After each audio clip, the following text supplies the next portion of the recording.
So in my last video with the Morris, you'll remember I was looking through my box a bit, found some interesting parts, and one of the things I did find was a little bag with these straps in. And I was pretty sure that these straps were for the support springs for the bottom of the seats. So I've taken the driver's seat out because I knew that had collapsed. And this is the state it's in, right? So as you can see, the foam is absolutely knackered. And this is what those straps now look like. I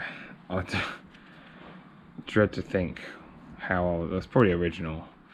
But I mean, these are so brittle, I reckon that would probably break. Looks like they just hook, if I can get that one out, which I'm struggling to, there we are. Sides hooked in as well, there we go. And that's what they look like. So, a before and after comparison. This might make a bit of a difference, I'm thinking. If I put the seat down, I'll show you what the seat actually looks like at the moment.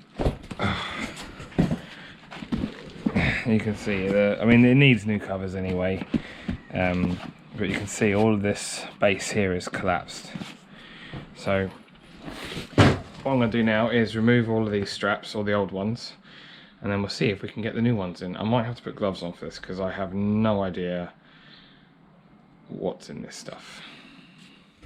Right, so these are all the old straps that have come out. Most of them were just in little pieces like that.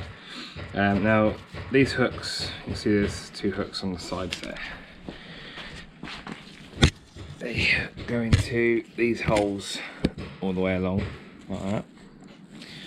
And so yeah, I've got these new ones. I'll get them in. Not quite sure what the best technique is going to be for this, so I suppose just I might start from the middle because it will help hold this cushion back, and yeah, and I could have a nice comfortable supportive driver's seat. Fingers crossed. Well, halfway there. They're surprisingly easy to do actually. I don't know what it looks like from the other side now. Oh yes, that is already looking so much better. It's almost a shame to have started with this job, really. Maybe it was like the last job to do. I could just do the seat, jump in the car, go for a drive, but never mind. Right, well, just got to fill in the gaps now. I've got a few more to do. And then I'll put it back in the car and we'll see how comfortable it is, how much better, how much of an improvement it is. Well, there we have it. One re-sprung seat, I think you call it. I think it's called re-springing. Who knows? Correct me if I'm wrong. But it looks so much better. Feels so much better as well. So I've got all that's left to do now. Put that back in the car, and we'll see how much higher I am than I was in the. I don't know if you ever noticed in the video that I did where I was at first showed the car. I'll put a link up here. When I got in the car, I was very low down, and that's why, because of all of that. Right, seats in. Obviously not bolted in, but oh, that feels so much more like a Morris Minor. I'm not sinking into the seat.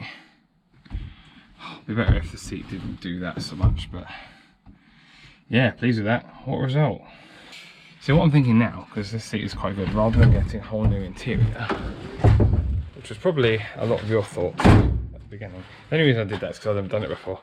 There are enough springs there to do the other seat, so what this means is that I can probably just get covers, which should be a lot cheaper and probably look a lot better than a good second-hand one.